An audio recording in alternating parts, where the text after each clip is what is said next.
Pour ce premier épisode de la nouvelle saison du Tour de France des paroisses et des régions, nous avons rendez-vous avec les paroisses de Rouen et de Nantes. En effet, ces deux paroisses sont parties ensemble à Londres à l'automne 2023 pour un voyage apprenant dans le cadre du projet Zacharie.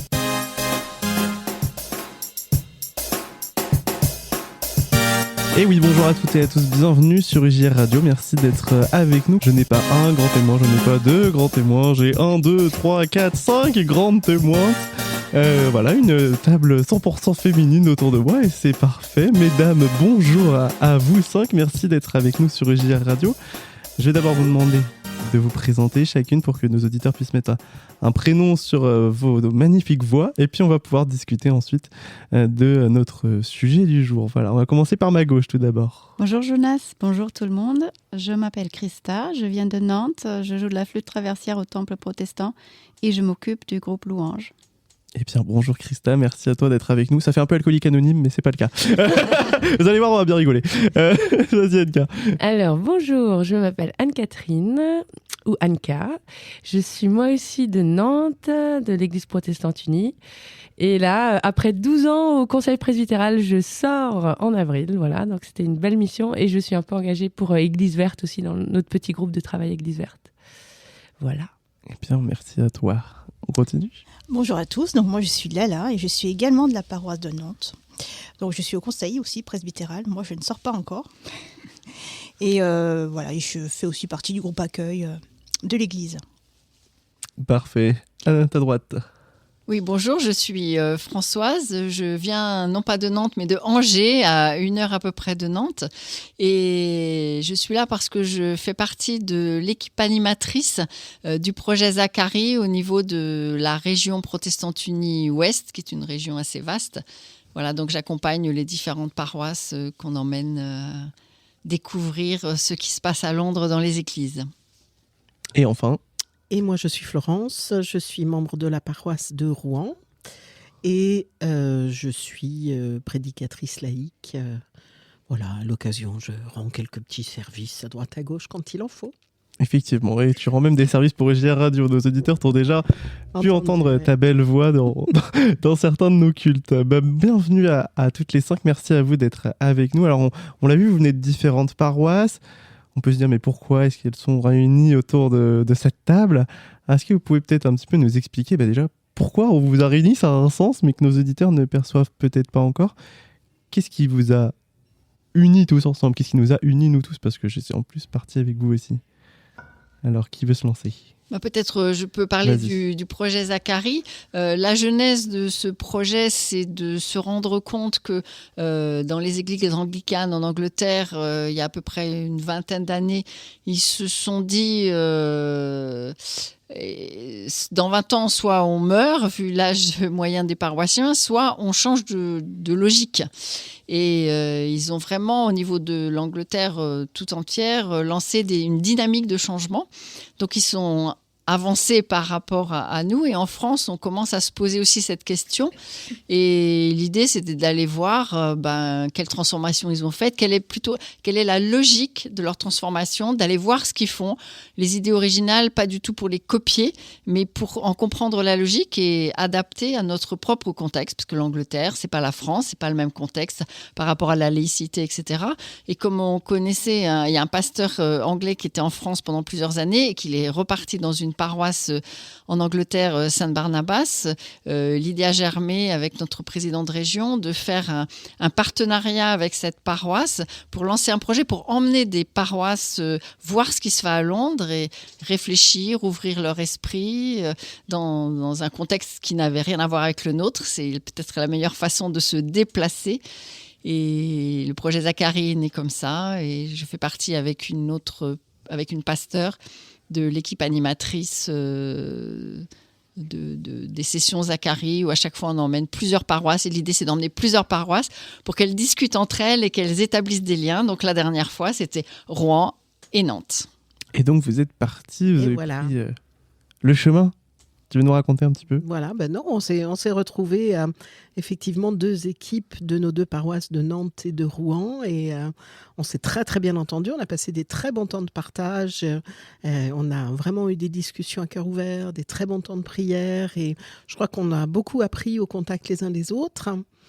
Et on a chacun ramené des idées effectivement de choses qu'on pourrait mettre en place dans nos paroisses pour aider à les redynamiser, à les tourner peut-être un peu plus vers la jeunesse, à les tourner peut-être un petit peu plus vers l'extérieur aussi. Et on est revenu avec des tas d'idées de mettre en pratique, mais on est resté en lien.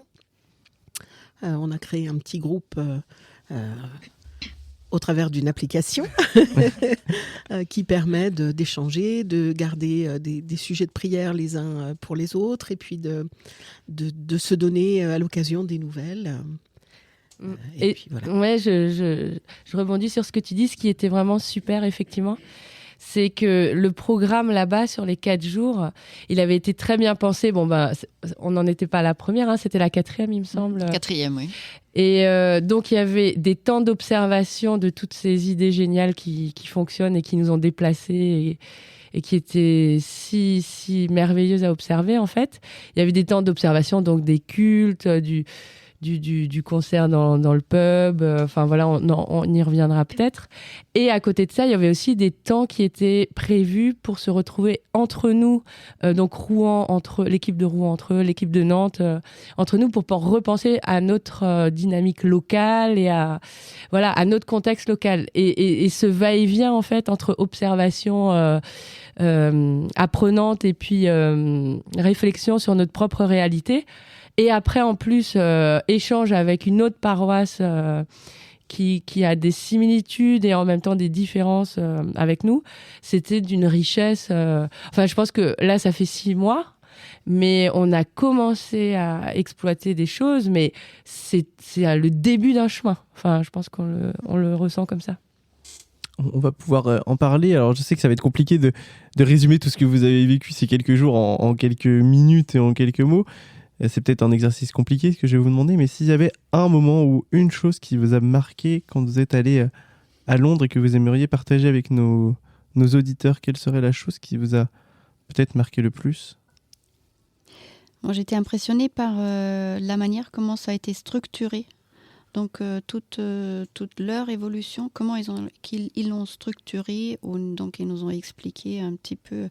Il y a un vrai concept derrière de comment on va faire vivre une église, à quoi on doit faire attention pour que les bonnes idées ne meurent pas peu après.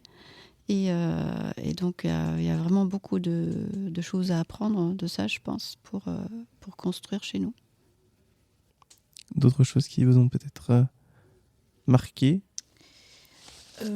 Moi, pour ma part, ce qui m'a marqué, parce que c'est une réflexion qu'on a depuis, en tout cas, depuis que je suis à Nantes, une réflexion qu'on a eue souvent, c'est comment sortir hors des murs de l'église. Et Saint-Barnabas, c'est vraiment l'illustration de sortir hors des murs de l'église, pas d'ailleurs que physiquement, géographiquement, mais aller vers des gens vers qui on n'irait pas forcément. Le fait de s'impliquer dans la vie du quartier, d'aller dans les pubs une fois par mois. On disait on est le groupe de louanges de l'église. On joue de la musique pop et puis de se présenter sans se cacher. On est le groupe de louanges de l'église et on a le culte le dimanche à 10h. Et le fait aussi d'ouvrir la paroisse en fait à l'extérieur, aux gens du quartier, aux enfants, aux nannies qui viennent faire garder leurs enfants, boire un café, et puis les enfants jouent.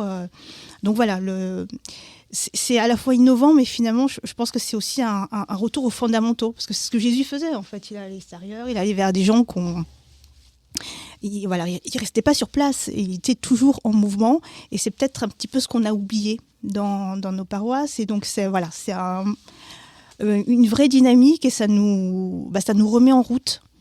En fait, notre mission, c'est pas de rester entre nous. Alors, il faut honorer le passé, ce qu'on a aussi appris, mais il faut aussi aller en mouvement. Voilà.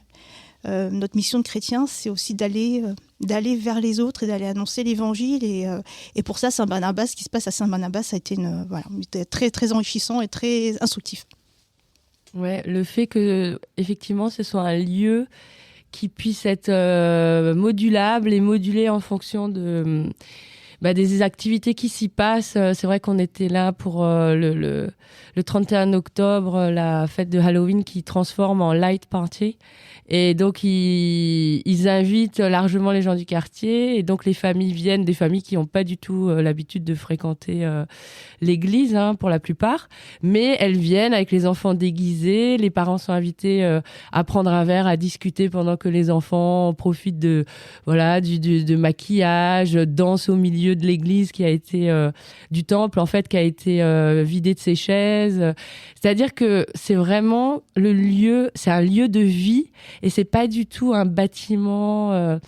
Il est magnifique en fait le bâtiment parce qu'il mêle des aspects historiques. C'est une église historique et en même temps du mobilier nouveau et c'est très harmonieux.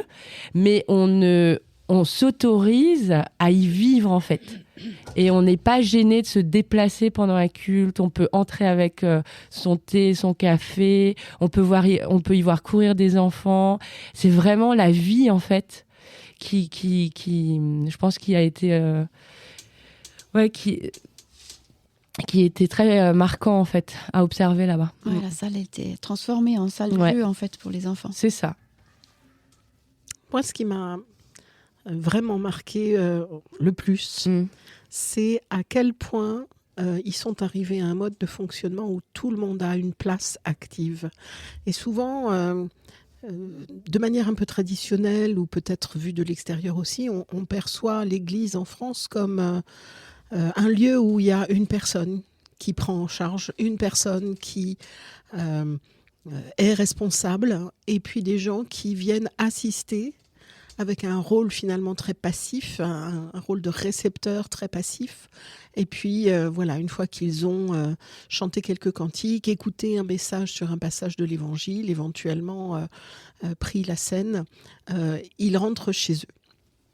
Et là, on a vu exactement le contraire. On a vu tout le monde en mouvement, tout le monde sachant qu'il avait un rôle, même si ce rôle c'était juste de déplacer des chaises ou d'aller brancher des micros, eh bien, il y avait quelqu'un qui était responsable du matériel pour le faire et qui travaillait avec une équipe. Il y avait une équipe à la cuisine, il y avait une équipe au ménage, il y avait une équipe avec les enfants, etc., etc. Et à quel point finalement, quand tout le monde se lève dans une église, on peut être comme un corps en mouvement. Et on a ça dans l'Évangile, le fait d'être un corps du Christ. Et c'est pas un corps qui serait déjà allongé, couché comme au cimetière. C'est un corps bien en vie qu'on a vu. C'est un corps qui s'est réapproprié sa dynamique et qui du coup est capable d'avoir tout un tas d'initiatives que un corps à moitié figé, comme on peut le voir dans nos paroisses en France, ne peut pas faire. Parce qu'aucun pasteur, aucun prêtre, aucun responsable ne peut tout faire tout seul, s'il n'est pas entouré d'une équipe de volontaires et de gens qui savent finalement en quoi ils sont doués, en quoi ils peuvent aider, contribuer. Moi, par exemple, il faudrait surtout pas me demander d'aller brancher les micros et de m'occuper de la sono. C'est vraiment pas du tout ma compétence. Mais par contre, je sais peut-être faire une autre chose. Et si je fais la chose pour laquelle je peux vraiment être utile, eh bien, je participe à ce corps qui se lève pour être un corps en mouvement. Et c'est ça le plus étonnant, c'est qu'au bout du compte, on a vraiment le sentiment d'une église qui vit, qui est en vie dans son quartier, qui est en mouvement aussi, puisqu'il y a par exemple des temps de prière dans le quartier qui sont organisés, ou des temps où ils vont au pub, comme on a dit, pour animer des temps musicaux. Et être en vie, ça veut dire bouger en fait. Ça veut dire bouger, ça veut dire parler, ça veut dire témoigner, ça veut dire faire des choses aussi qui sont au bénéfice de la communauté. Par exemple, quand on est parti, on a appris qu'il y avait tout un réseau d'églises pour abriter les sans-abri de Londres dans plusieurs églises. C'est quand même formidable quand l'église redevient un corps qui vit et qui est actif, quoi. Moi, ce qui me frappe beaucoup, c'est la prise en compte des formes de spiritualité différentes que peuvent avoir les personnes dans l'Église. Le dimanche, il y a 4 formes de culte différentes. L'église, c'est pas juste un modèle de culte, une église qui serait traditionnelle ou une église qui serait plus pop, voilà. Le matin, on commence par un culte avec l'orgue, avec les cantiques traditionnels, avec la liturgie traditionnelle, qui correspond aux besoins de certaines personnes ou de certaines personnes à certains moments. Quand on a besoin plus de silence, etc. Donc, c'est très recueilli. Il y a une prédication. Et puis, après, il y a un deuxième culte qui est là, un culte avec les familles, la prise en charge des enfants. Et c'est la même prédication, mais pas dite de la même manière. Là, dans le premier culte, la prédication est dite de la chair. Dans le deuxième, le pasteur qui dit à peu près la même chose, mais il a un micro portatif, c'est plus moderne comme forme. La musique n'est pas du tout la même. Là, on a de la musique plus pop louange. Et puis, dans le quartier, il y a des Français. Et puis, comme le pasteur, il parle très bien français, eh bien, ce culte est adapté aux Français parce que c'est pas si facile à quelqu'un qui est expatrié d'aller dans un culte avec une autre langue.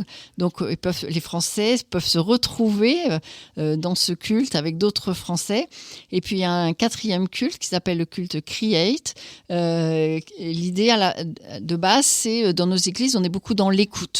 Alors c'est très bien pour les gens qui sont réceptifs à l'écoute, mais en fait tout le monde n'est pas forcément sensible à l'écoute, mais plutôt au visuel. Et c'est un culte où on va pouvoir exprimer ce qu'on entend avec nos mains, en faisant de la peinture, en décorant des gâteaux, et puis plus avec des témoignages. Donc ça s'adresse aussi à un autre public, le public juste la parole, enfin ça les touche peu parce qu'ils ne sont pas auditifs. Donc c'est cette diversité dans la même église. Alors avec le risque, j'avais posé la question, mais est-ce qu'il n'y a pas un risque de faire 4 églises parallèles ? Et ils disent non, parce qu'on n'adhère pas de paroisse parallèle, on attend un culte où on mêle un peu tous les aspects, donc tout le monde va se retrouver ensemble. Il y a des groupes de maisons où on mélange les gens qui vont aux différents cultes.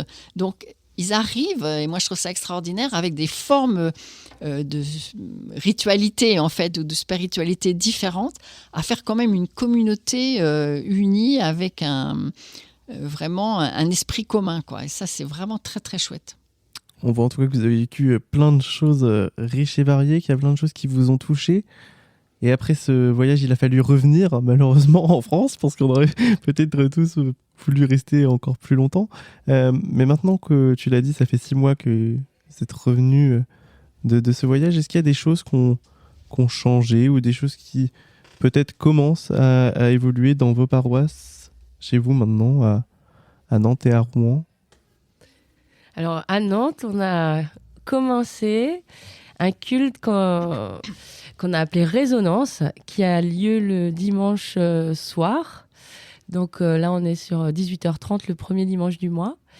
Et qui a été largement inspiré par le culte Create qu'on a vu à Saint-Barnabas, où on invite, après un temps de louange, en fait, on invite un artiste à nous présenter finalement son témoignage de foi à travers une de ses œuvres, une de ses créations. Et on le met en lien avec un texte biblique, et on laisse un temps de méditatif aux personnes qui sont présentes dans une ambiance plutôt intimiste, comme c'est le soir, avec des petites lumières. Et ensuite, on invite les gens, s'ils le souhaitent, à s'emparer des supports qu'on a ramenés de gouache, d'aquarelle, de terre, et de créer quelque chose en lien avec la question qui sous-tend en fait le texte qu'on a partagé. Et ensuite, on invite aussi les gens à se mettre par deux et vers quelqu'un qui ne connaissent pas trop pour échanger de nouveau en lien avec cette thématique. Et c'est vrai que là, on a fait notre deuxième début mars. Les gens viennent. T'as pas parlé des bonbons ? Ouais, vas-y. Alors en fait... Ça va m'intéresser, ça, les bonbons. Alors on a essayé aussi de mettre un accent sur l'accueil. Et alors comment accueillir les gens, surtout en hiver. Donc voilà, maintenant on propose de la tisane à l'entrée du temple. mais pas seulement pour rester un moment à l'entrée, mais vraiment pour prendre la tasse et pour s'asseoir avec ça, et pour accompagner d'une boisson chaude, les bonbons et les petites friandises qu'on a mis sur les petites tables qu'on a installées avec une petite lampe de chevet pour faire une ambiance, comme tu disais, plus intime. Et les enfants adorent les bonbons aussi. Hein. Oui, on en a de plus en plus là. Deuxième culte, on a triplé le nombre d'enfants. Et ils ont dit on a une amie, l'enfant, elle lui a dit on ira encore à des cultes comme ça parce que c'était trop bien. Et donc, puis les enfants maintenant s'installent aussi très rapidement autour des tables d'expression manuelle en fait, parce qu'on a installé au fond on s'est laissé inspirer par Saint Barnabas. On a installé des tables au fond du temple avec comme tu disais, tout le matériel pour faire des dessins, de la sculpture un petit peu avec de l'argile. Et les enfants s'installent tout de suite là, sont là pendant le culte, donc ont certainement une ou deux oreilles qui traînent un petit peu avec les adultes, mais qui sont là. Qui sont tout simplement là et qui se laissent imprégner par ce qui est dit, par ce qui se fait, par ce qui se chante. Et puis en plus dans ce culte résonance, on a on travaille également sur l'aménagement de nos locaux pour que justement l'accueil soit meilleur. Donc là on est en train d'y travailler. C'est vrai qu'on avait commandé des chaises avant de partir à Saint-Barnabas et elles sont arrivées peu après. Donc ça nous aide aussi beaucoup. Ça nous facilite beaucoup la tâche aussi dans ces cultes autrement le dimanche soir. Et puis on réfléchit également sur comment instituer aussi un peu plus souvent des temps de convivialité. L'accueil café qu'on avait déjà essayé auparavant, mais on n'avait pas vraiment persévéré. Et puis rendre les locaux peut-être un peu plus chaleureux avec un coin un peu cocooning, un coin cosy, ou pour créer du lien aussi, puis mieux accueillir les gens. Tout ne se passe pas non plus pendant le culte, mais aussi avant et après. Et je pense aussi des espaces où les tout petits, ils se sentent accueillis aussi, et les familles avec leurs tout petits se sentent accueillis. Ça, c'est quelque chose qui était flagrant à Saint-Barnabas. Enfin, pas toujours, mais c'est-à-dire quand ils ont ce temps dédié aux enfants, l'aspect du temple change totalement et c'est très family friendly pour le coup. Et en fait, c'est vrai que c'est ce qu'on essaie aussi de faire avec cette manière de repenser nos locaux, pour que ce public-là, peut-être qu'on essaie de faire revenir au temple, puisse se sentir accueilli, quoi. Il y a plein de beaux projets à Rouen. Alors à Rouen, la dynamique était un petit peu différente. En fait, on est parti donc en novembre dernier à Saint-Barnabas, mais on avait déjà depuis plusieurs mois commencé un projet pour redynamiser notre vie d'église qui s'est appelé donc pendant toute l'année 2023 « Il est une fois, voyage à Saint-Éloi ». On a profité du fait que c'était l'anniversaire des 220 ans du Temple et puis les 60 ans du discours du pasteur Martin Luther King, pour créer une dynamique de festivité qui a eu lieu toute l'année 2023, où on a fait beaucoup de conférences, des concerts, des temps d'exposition, des espaces de réflexion et de prière personnelle, une kermesse à destination aussi des tout-petits. Et on a entendu toute l'année les gens du quartier qui sont venus et qui nous ont dit « Ah, mais on croyait qu'il n'y avait plus rien qui se passait dans ce temple. Ah, ça fait plaisir de voir ce temple ouvert. Ah bon, mais alors en fait, il y a des gens qui viennent ici. » Et il y avait une véritable curiosité. Alors en fait, notre voyage à Barnabas, il s'est inscrit dans ce cadre-là. C'est-à-dire qu'on avait déjà lancé quelques pistes avant.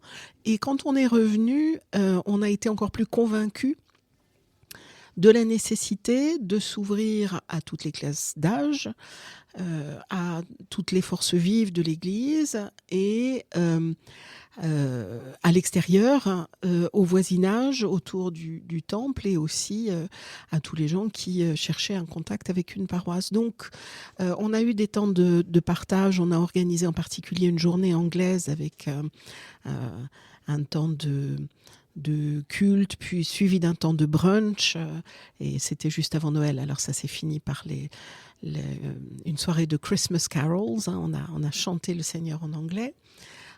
pour partager ce qu'on avait vécu. On a montré beaucoup de photos, on a expliqué les projets, etc. Et on a commencé à mener une réflexion en lien avec le conseil presbytéral pour voir comment, effectivement, tout ce qu'on avait rapporté comme expérience pourrait infuser de nouvelles actions. Alors, comme pour beaucoup de paroisses, on va avoir beaucoup de changements au niveau du conseil bientôt, puisqu'il va bientôt y avoir des élections. Donc, il y a eu un temps de retour, vers le conseil, et je pense que tout ce qu'on a vécu pourra certainement donner des idées au nouveau conseil pour continuer dans la perspective de dynamiser notre vie de paroisse. Beaucoup de gens, en tout cas, ont été assez intéressés par ce que on avait rapporté. Et sont disposés à en discuter et à voir pour qu'on poursuive un certain nombre d'initiatives qu'on avait déjà prises. Notamment, il y a des choses qui risquent de se refaire. Je pense en particulier, par exemple, à la kermesse, qui a été un vrai succès par rapport aux enfants du quartier et aux habitants du quartier du Temple. Et puis des temps de concert aussi qui ont été extrêmement rassembleurs de musiques très très diverses, puisqu'il y avait des concerts d'orgue, mais aussi il y a eu 2 concerts gospel, il y a eu une journée slam pour les jeunes qui a culminé en concert le soir. Donc voilà, on voudrait garder aussi une certaine dynamique. On n'a pas encore fait de culte créatif comme ce que l'église de Nantes nous a raconté. Mais en fait, pour le moment, toutes les portes sont ouvertes et je pense qu'on n'est pas du tout au bout de nos essais et de nos tentatives de faire des choses nouvelles. Nous aussi, on a ouvert un espace à la petite enfance qui prend un petit peu d'ampleur petit à petit, avec des caisses de jouets, des tapis, des petites tables pour ceux qui veulent crayonner, etc. Parce que on est vraiment convaincus que accueillir les petits-enfants, c'est aussi un moyen d'accueillir leurs parents, qui, pendant ce temps-là, sont plus libres pour écouter l'Évangile et pour prier pendant que leurs enfants sont occupés avec des jouets et puis avec des livres d'histoire ou avec de quoi colorier. Donc, les espaces dédiés à la toute petite enfance sont aussi très importants pour nous. Plein de beaux projets pour ces 2 paroisses. On va conclure cet entretien. Avant cela, Françoise, qu'est-ce qu'on pourrait souhaiter au projet Zacharie? Qu'il continue, j'imagine, quand on entend des choses comme ça donne envie que toutes les paroisses vivent et puis peuvent peut-être prendre part à ce qui a été vécu. Alors peut-être plusieurs axes. Déjà, pour l'instant, c'est la région ouest et de temps en temps, on a des demandes d'autres régions comme Rouen. On a eu Bergerac aussi, donc qui sont hors la région, mais qui sont venus avec nous. Et donc, que ce projet prenne de l'ampleur au niveau national. Ça serait intéressant que de plus en plus de régions aient aussi, ou qu'on fasse un grand projet national Zacharie. On a déjà été visiter aussi en Allemagne, voir ce qui se passe en Allemagne, parce qu'il se passe des choses aussi en Allemagne. Donc, pourquoi pas diversifier les rencontres avec d'autres pays sur le même principe.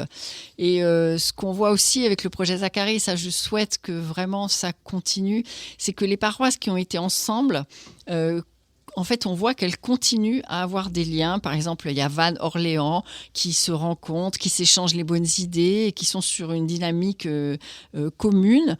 Et j'ai entendu que Nantes et Rouen avaient concocté un projet de rencontre jeunesse. Donc on voit que la dynamique, c'est pas juste chaque paroisse, mais c'est interparoisse. Et puis peut-être que le projet Zacharie, en fait, on va pas emmener toutes les paroisses de France, ni à Londres, ni en Allemagne, enfin voilà, mais que ces paroisses qui ont bénéficié du voyage deviennent peut-être elles-mêmes des paroisses accueillantes, ce sera plus simple pour les autres, et qui viennent voir ces paroisses qui ont changé. Donc le projet Zacharie, là, vraiment, on peut le développer de pas mal de manières, et je souhaite vraiment que ce projet-là soit la source d'une dynamique au niveau des paroisses de France. Eh bien, c'est un souhait qu'on fait à tout le monde, et j'ai envie de souhaiter à Nantes et à Rouen un bon chemin, un bon cheminement dans toutes les réflexions qui vont encore continuer, dans tous les projets qui vont se mener dans ces 2 paroisses et puis un bon cheminement aussi au projet Zacharie. Un grand merci à toutes les 5 de vous être arrêtées au micro de JR Radio. Avec plaisir. Et Merci. puis, Merci à toi. vous êtes Merci. toujours les bienvenus autour des micros de JR Radio pour une prochaine émission. Merci à vous tous et à très bientôt. Bye bye.